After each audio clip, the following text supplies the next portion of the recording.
Hello everyone, अस्सलाम वालेकुम। उम्मीद करती हूँ सब लोग अपने अपने घरों में खैर आफियत के साथ होंगे और यही दुआ है, यही उम्मीद है कि तमाम लोग सेहत और तंदुरुस्ती के साथ अपने घरों में खुश रहें, आबाद रहें। आज आप लोगों के साथ एक सिंपल सी दाल की रेसिपी शेयर करने जा रही हूँ। आज हम लोग खड़े मसूर की दाल, काली दाल जिसको कहा जाता है, वो बनाएंगे। खड़े मसूर की दाल बनाने के लिए हमें जिन जिन चीज़ों की ज़रूरत होगी, सबसे पहले वो हम तमाम चीज़ों को नोट डाउन कर लेते हैं और उसके बाद हम उसके बनाने के तरीक़ेकार की तरफ चलेंगे। आधा किलो मैंने काली मसूर की दाल, खड़े मसूर की दाल ले ली और उसको अच्छी तरह धो के भिगो के रखा हुआ है 30 मिनट से। आप लोगों के पास टाइम ज़्यादा हो तो आप लोग ज़्यादा देर के लिए भिगो लीजिएगा। 3 से 4 अदद हरी मिर्चें, 2 टेबल स्पून चॉप किया हुआ हरा धनिया, 2 टेबल स्पून चॉप किया हुआ पुदीना। ये चीज़ें हम गार्निशिंग में यूज़ करेंगे लास्ट में।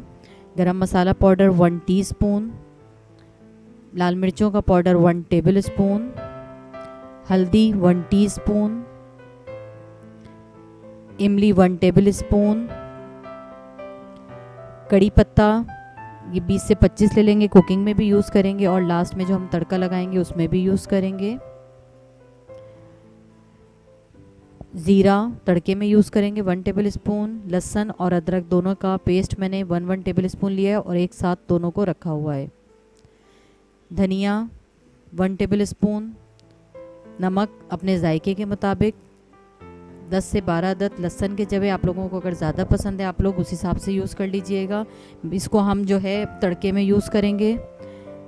10 से 12 अदद गोल साबुत लाल मिर्च, ये भी तड़के में यूज़ होगी। एक बड़े साइज़ की प्याज लेके इसको मैंने स्लाइस में कट कर लिया। 3 बड़े साइज़ के टमाटर लेके और इसको मैंने रफली कट कर लिया। अच्छा, जो मसाले हैं उनको आप कम ज़्यादा अपने हिसाब से कर सकते हैं।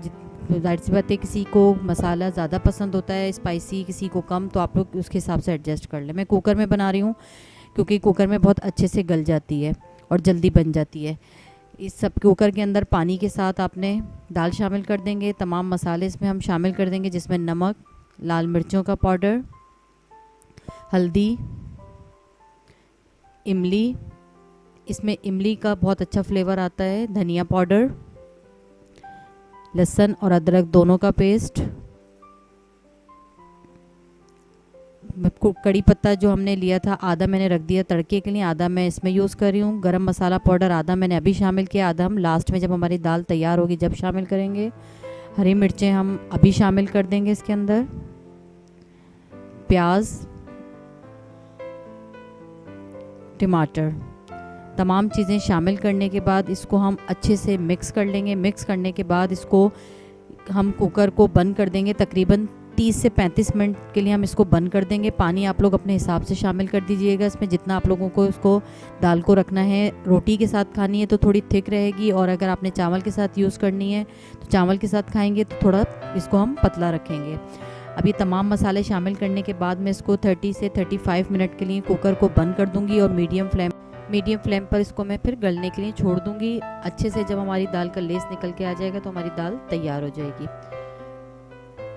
अच्छा, ये देख सकते हैं दाल हमारी तैयार हो गई है। इसका कितना ज़बरदस्त सा लेस निकल के आ चुका है। और अब हम इसके अंदर अपने बाकी के मसाले शामिल करेंगे। क्योंकि मैंने इसको राइस के साथ बनाया है तो इसलिए मैं इसको थोड़ा पतला रखूँगी दाल को, और ठंडी होने के बाद मज़ीद थिक होती है ये दाल। अब ये जो हमारा गरम मसाला पाउडर बाकी का जो मैंने बचा के रखा था वो मैंने इसमें शामिल कर दिया।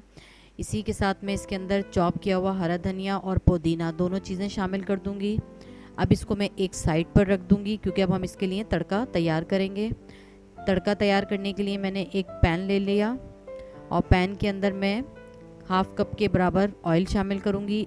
ऑयल भी आप लोगों की अपनी मर्ज़ी है, कुछ लोग ज़्यादा पसंद करते हैं और कुछ कम, तो आप लोग अपने हिसाब से ऑयल शामिल कर दीजिएगा इसके अंदर। ऑयल शामिल करने के बाद हम थोड़ा सा वेट कर लेंगे कि हमारा जो ऑयल है वो अच्छे से गर्म हो जाए। जैसे ही हमारा ऑयल थोड़ा सा गर्म हो जाएगा तो हम इसके अंदर जो हमने चॉप किया हुआ लहसुन है वो शामिल कर देंगे।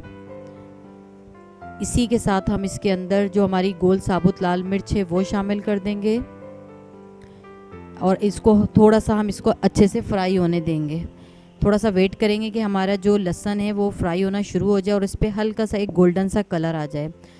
अच्छा, जैसे ही इसके अंदर पर गोल्डन सा कलर आना शुरू होगा उस टाइम के पर आपने इसके अंदर जो कड़ी पत्ता हमने बाकी बचाया था वो शामिल करना है। शुरू में नहीं करना, नहीं तो जल जाएगा। मज़ीद 2 मिनट वेट करने के बाद